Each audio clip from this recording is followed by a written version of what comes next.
Mobile app ద్వారా ఫిర్యాదులు స్వీకరించి సమస్యల పరిష్కారంపై దృష్టి సారించిన జీహెచ్ఎంసీ సరికొత్త యాప్ను అందుబాటులోకి తెచ్చింది.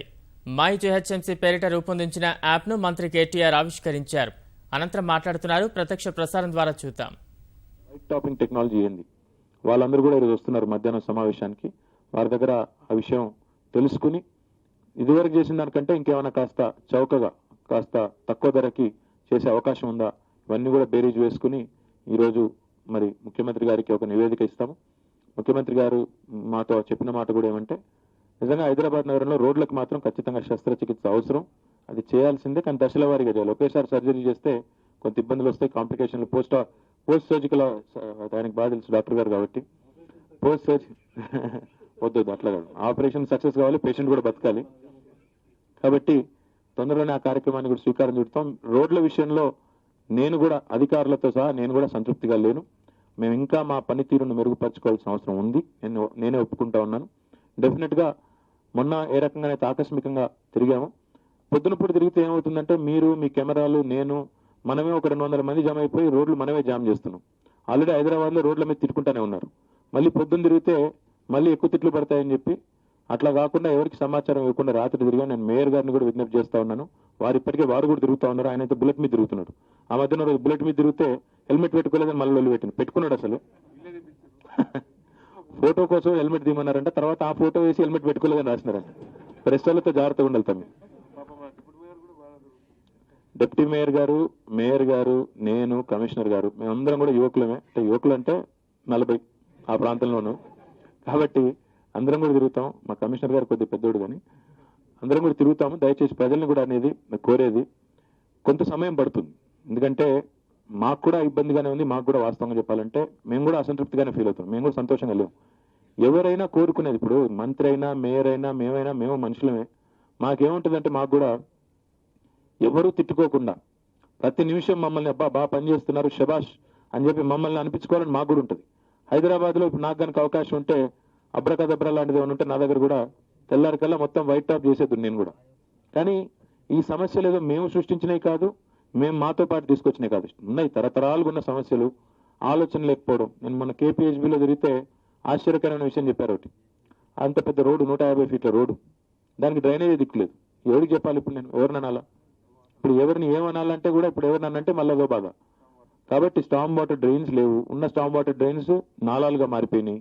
చెప్పుకుంటూ పోతే ఇప్పుడు నేను నా బాధ చాలా చెప్పాల్సి వస్తుంది, కానీ వాటి జోలికి పోను. కానీ పరిష్కరించే బాధ్యత మా మీద ఉంది. ఈరోజు మేము డ్రైవర్ సీట్లో కూర్చుని ఇంకెవరిని నిందించి లాభం లేదు, ఎవరిని నిందించాము. ఇది మాకు వారసత్వంగా సంక్రమించిన సమస్యలు ఏవైతే ఉన్నాయో వాటిని డెఫినెట్ గా పరిష్కరించే సత్తా కూడా మాకుంది. పరిష్కరిస్తాము. కొద్ది సమయం ఇవ్వండి. మీతో పాటు మేము కూడా సంతోషంగా లేము, అసంతృప్తిగానే ఉన్నాం హైదరాబాద్ రోడ్ల విషయంలో కానీ ఇతర విషయాల్లో కానీ. నేను అధికారులకు ఎప్పుడు చెప్పేది ఒకటే, ప్రజలు మన నుండి అద్భుతాలు ఆశించడం లేదు. ప్రజలకు కూడా ప్రాక్టికల్ గా ఉంటారు. మా నుండి ఆశించేది 3-4 విషయాలు జిహెచ్ఎంసీ నుంచి. ఒకటి, రోడ్లు బాగా మెయింటైన్ చేయాలి. 2, పారిశుద్ధ్యం బాగుండాలి. 3, ఈ స్ట్రీట్ లైట్స్ కానీ కుక్కల బెడదలు కానీ లేదా ఇలాంటి ఇవి లేకుండా పిల్లలు జాగ్రత్తగా ఉండేటట్టుగా. ఇప్పుడు ఉదాహరణకి రోడ్డు క్రాస్ చేయాలి, ఆ రోడ్డు క్రాస్ చేసేదానికి కూడా ఇబ్బందులు పడే పరిస్థితులు చాలా ఉన్నాయి హైదరాబాద్ లో. ఇలాంటి ఫుట్పాత్లు, రోడ్డు మీద నడవాల్సిన పరిస్థితి లేకుండా ఫుట్పాత్ మీద నడితే సగం యాక్సిడెంట్లు పోతాయి. సో ఇలాంటి వాటి కోసం నేను మన కమిషనర్ గారికి ఆదేశాలు ఇచ్చాను. తొందరలో స్పెషలిస్టులను కూడా పెట్టబోతా ఉన్నాం జిహెచ్ఎంసీలో.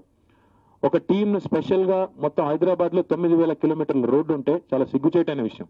కేవలం 350 కిలోమీటర్ల ఫుట్పాత్ ఉంది. ఎవరికి చెప్పుకోవాలి ఇది? అందుకే 350 కదా, 350 కిలోమీటర్ల ఫుట్పాత్ మాత్రమే ఉంది. 9,000 కిలోమీటర్ల రోడ్డు ఉంది. 1,500 కిలోమీటర్ల స్టామ్ వాటర్ డ్రైన్ ఉంది. ఆ 1,500 కూడా నాలాలుగా మారిపోయింది. దురదృష్టవశాతం మన దగ్గర అంతరం కూడా లేకుండా పోయింది.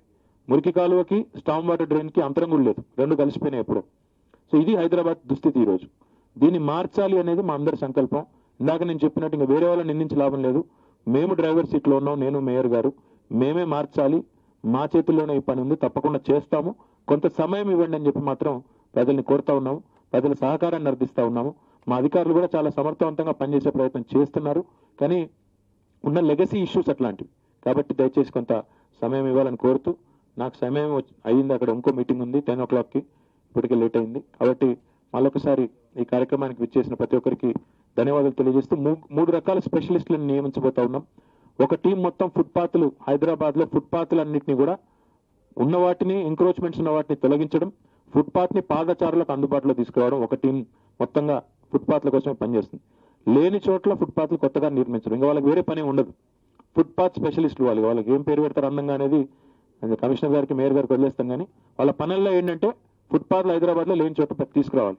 రెండో టీం హైదరాబాద్లో జంక్షన్ ఇంప్రూవ్మెంట్స్ కోసం జంక్షన్స్ ఏవైతే ఉన్నాయో హైదరాబాద్లో 200 పైచలకు జంక్షన్స్ ఏవైతే ఉన్నాయో పాదచారులు వికలాంగులు వారు నడిచే విధంగా క్రాస్ చేసే విధంగా భద్రంగా జంక్షన్స్ ని డిజైన్ చేసి అందంగా తయారు చేసి వాటిని ఆచరణలోకి తీసుకురావడం రెండో టీం పని. మూడవ టీము హైదరాబాద్లో గ్రీనరీ కూడా ఒకవైపు హరితహారం జరుగుతూ ఉంది, బ్రహ్మాండంగా పార్టిసిపేషన్ ఉంది ప్రజలది, ప్రజలు మమేకం అవుతున్నారు, చాలా సంతోషం. ఇంకొక మాట కూడా అభినందించాలి మేయర్ గారిని కమిషనర్ గారిని. మొన్న ఒక రోజు 25 లక్షల మొక్కలు అనుకున్నాం, 29 లక్షలు మొక్కలు పెట్టగలిగాం హైదరాబాద్ పరిధిలో. మొత్తం టీం కూడా చాలా కష్టపడింది, వారందరికీ కూడా హృదయపూర్వకంగా నా అభినందనలు. కానీ ఈ పెట్టిన మొక్కల్ని కాపాడుకోవడం, ప్రజల్ని భాగస్వాములు చేయడం, ఎన్నిటికీ మించి అర్బన్ ల్యాండ్స్కేపింగ్ కూడా జరగాలి. హైదరాబాద్లో మీడియన్స్ కానీ రోడ్స్ కానీ కొంత అందంగా కనబడాల్సిన అవసరం కూడా ఉంది. కాబట్టి ఈ అర్బన్ ల్యాండ్స్కేపింగ్ కి అర్బన్ డిజైన్ సొల్యూషన్స్ కోసం ఇంకోటి ఈ రకంగా ఫుట్పాత్స్ కి జంక్షన్స్ కి urban landscaping and street lights కి ఇంకోటి మీ అన్ని కూడా తొందరలోనే టీమ్స్ అన్ని కూడా డిప్లాయ్ చేయబోతా ఉన్నాం. తద్వారా ఏంటంటే మా అధికారుల మీద మెయిన్ గా శానిటేషన్ మీద, మెయిన్ గా maintenance operations and maintenance issues మీద ఫోకస్ చేసేదానికి అవకాశం ఉంటుంది. తప్పకుండా కొంత సమయం 6 నెలల నుంచి సంవత్సర కాలంలో చాలా రకాల మార్పులు చేర్పులు తప్పకుండా ప్రజలకి చూపెడతామని చెప్పి కూడా విజ్ఞప్తి చేస్తూ మళ్ళొకసారి యాప్ లాంచ్ చేసినందుకు అభినందనలు తెలియజేస్తూ మరి ఈ యాప్ ని విస్తృతంగా ప్రచారం కల్పించి డౌన్లోడ్ చేసుకునే విధంగా మీరు దయచేసి అడ్వర్టైజ్మెంట్స్ ఇవ్వండి, ఆన్లైన్ కూడా విస్తృతంగా ప్రచారం కల్పించండి అని చెప్పి కూడా కోరుతూ మేయర్ గారికి కమిషనర్ గారికి హృదయపూర్వకంగా అభినందనలు తెలియజేస్తూ మళ్ళొకసారి చేసిన మీడియా మిత్రులందరికీ కూడా ధన్యవాదాలు, నమస్కారం. Thank you sir. Thank you sir. ఈ